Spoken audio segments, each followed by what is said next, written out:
अस्सलाम वालेकुम students. Okay students, हम 10th क्लास की बायोलॉजी का chapter number 3 that is coordination and control उसको डिस्कस कर रहे थे। हमने अपनी प्रीवियस वीडियो में पैंक्रियाज और गोनेड्स को पढ़ा। हमने ग्लैंड्स का टॉपिक अपना कंप्लीट कर लिया, एंडोक्राइन ग्लैंड्स का टॉपिक।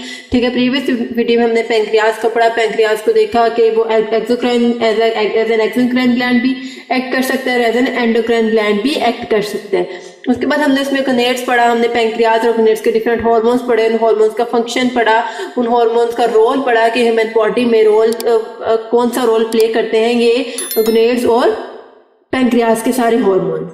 आज का टॉपिक हम स्टार्ट करेंगे that is feedback mechanism. Feedback mechanism आज हम पढ़ेंगे। फीडबैक मैकेनिज्म क्या होता है कि किसी भी प्रोसेस की आउटपुट उसी ही प्रोसेस से रिलेट होती है और रेगुलेट होती है। ठीक है, मतलब कि कोई एक प्रोसेस है वो प्रोसीड हो रहा है, हमने उसको उसी की आउटपुट से कंट्रोल करना है, उसी प्रोसेस की आउटपुट से उसको रेगुलेट करना है, तो उस प्रोसेस को हम क्या कहते हैं, उस मैकेनिज्म को हम कहते हैं फीडबैक मैकेनिज्म। अब अगर इसके बाद हम टाइप्स देखें, जब हम टाइप्स देखेंगे तो आई होप आपको अच्छे से समझ आ जाएगी फीडबैक मैकेनिज्म बेसिकली होता क्या है। Types of feedback mechanism, basically यहाँ पे दो टाइप्स ऑफ फीडबैक मैकेनिज्म यहाँ पे पढ़ेंगे हम।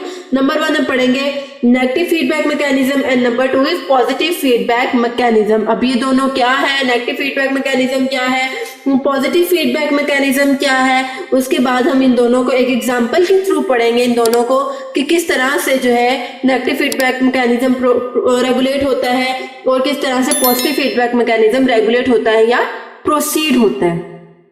ठीक है, नेगेटिव फीडबैक मैकेनिज्म को अगर हम देखें तो अगर आपको जो है यहाँ पे इसकी डेफिनेशन लिखी हुई है, in negative feedback the output of a process decreases और इनहिबिट्स द प्रोसेस। मतलब कि किसी भी प्रोसेस की आउटपुट, कोई फंक्शन जो है हो रहा है ह्यूमन बॉडी में, कोई प्रोसेस रन आउट हो रहा है, कोई रिएक्शन हो रहा है, तो उसकी आउटपुट के बाद वो प्रोसेस जो है या तो रुक जाता है या खत्म हो जाता है। ठीक है, या कम हो जाता है। ठीक है, तो इस प्रोसेस को हम क्या कहेंगे, नेगेटिव फीडबैक मैकेनिज्म। इसमें हम एग्जांपल लेते हैं डायबिटीज की। आप देखें कि जब ह्यूमन की बॉडी में ग्लूकोज लेवल इंक्रीज होना शुरू हो जाता है तो पैंक्रियाज क्या करता है, इंसुलिन को सिक्रेट करना शुरू कर देता है, इंसुलिन को रिलीज करना शुरू कर देता है। जितनी ज्यादा इंसुलिन जो है वो ब्लड के ग्लूकोज में जाएगी, क्या होगा, ब्लड में से वो ग्लूकोज लेवल को कम करेगी और एक पॉइंट ऐसा आएगा जब इंसुलिन और ग्लूकोज लेवल एक सेट पॉइंट पे आ जाएंगे। उस पॉइंट पे क्या होगा,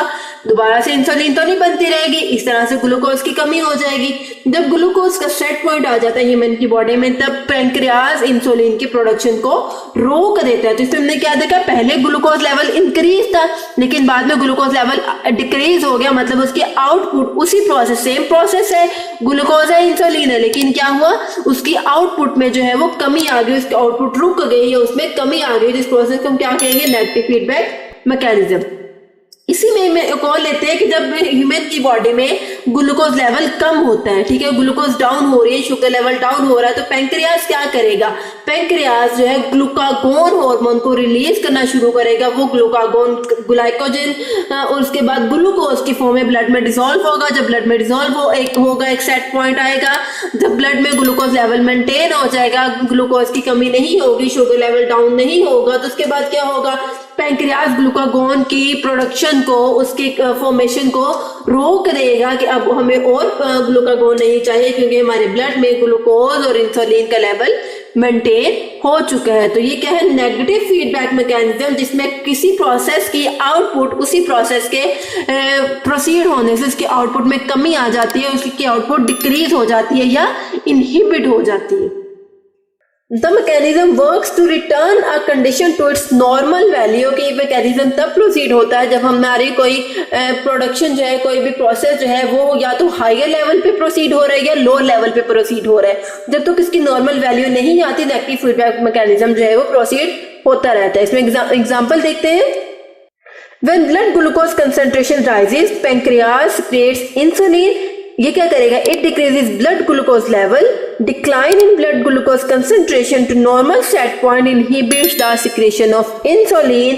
कि जब जो है ब्लड ग्लूकोज कंसंट्रेशन में डिक्लाइन आ जाता है तो इंसुलिन की प्रोडक्शन जो है वो इनहिबिट हो जाती है, रुक जाती है। When blood glucose concentration drops below normal, pancreas secrete glucagon. लेकिन ऑपोजिट प्रोसेस में क्या होता है, जब ब्लड ग्लूकोज कंसंट्रेशन जो है वो ड्रॉप होती है, नॉर्मल से कम हो जाती है, तो पैंक्रियाज क्या करता है, ग्लूकागोन को रिलीज करना शुरू कर देते हैं।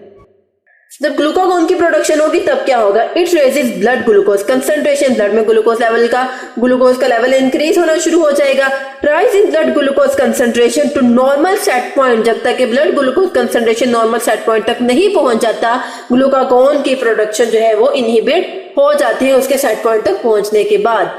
ओके, इसके बाद हम देखते हैं इसमें positive feedback mechanism. Positive feedback mechanism क्या है, वो मैकेनिज्म है जिसमें उसी का जो है आउटपुट जो है वो इंक्रीज हो जाती है। मतलब कोई प्रोसेस जो है उसको इनपुट कोई और मिल रही है, लेकिन उसके रिजल्ट में जो उसकी आउटपुट होगी वो इंक्रीज हो जाएगी। इसमें हम एग्जांपल लेते हैं सकलिंग ऑफ अ बेबी। ठीक है, क्या करता है वो, जब एक बेबी अपनी मदर के मिल्क पे फीड करता है तो जितना ज्यादा वो सक करेगा उतनी ज्यादा मिल्क की प्रोडक्शन होगी। जितना ज्यादा वो सकलिंग के प्रोसेस को प्रोसीड करेगा उतनी ज्यादा फीमेल की बॉडी में मिल्क की प्रोडक्शन होगी। किस तरह से होगी, जब वो सक करेगा तो उसमें हार्मोन्स प्रोड्यूस होंगे, जो हमने प्रीवियस वीडियो में पढ़े थे गोनेड्स में एस्ट्रोजन और प्रोजेस्टेरोन, ये हार्मोन्स रिलीज होंगे। तो इन हार्मोन्स के रिलीज होने की वजह से फीमेल की बॉडी में जो मिल्क प्रोडक्शन है वो इंक्रीज हो जाएगी। क्या हुआ, ये पॉजिटिव फीडबैक हुआ, मतलब कि जो रिएक्शन का आउटपुट था वो इंक्रीज हो गया। इसमें हम एग्जांपल लिखते हैं, suckling action of an infant stimulates the production of a hormone in mother, this hormone increases the production of more milk in mother, more suckling lead to more hormone which in turn lead to more milk production. जितनी ज्यादा sucking होगी उतना ज्यादा hormone produce होगा, जितना ज्यादा hormone produce होगा उतनी ज्यादा मिल्क की प्रोडक्शन होगी। ओके स्टूडेंट्स, तो ये था हमारा आज का टॉपिक। आज के टॉपिक में हमने फीडबैक मैकेनिज्म को पढ़ा, जिसमें हमने इसकी 2 टाइप्स को पढ़ा। पॉजिटिव फीडबैक मैकेनिज्म क्या होता है, नेगेटिव फीडबैक मैकेनिज्म क्या होता है, हमने इन दोनों की एग्जांपल्स भी पढ़ी। आई होप आपको यहाँ तक आज की वीडियो की अच्छे से समझ आई होगी। अगर इस वीडियो में कोई कंफ्यूजन हो, किस चीज की समझ ना आए, तो कमेंट सेक्शन में जरूर पूछिए। ओके, अगर आपको मेरी वीडियो अच्छी लगे तो मेरे चैनल को लाइक कीजिए, सब्सक्राइब कीजिए, साथ ही बेल आइकन के बटन को प्रेस कीजिए। इससे आपको मेरी हर वीडियो का नोटिफिकेशन सबसे पहले देखने को मिलेगा। ओके स्टूडेंट्स, अल्लाह हाफिज।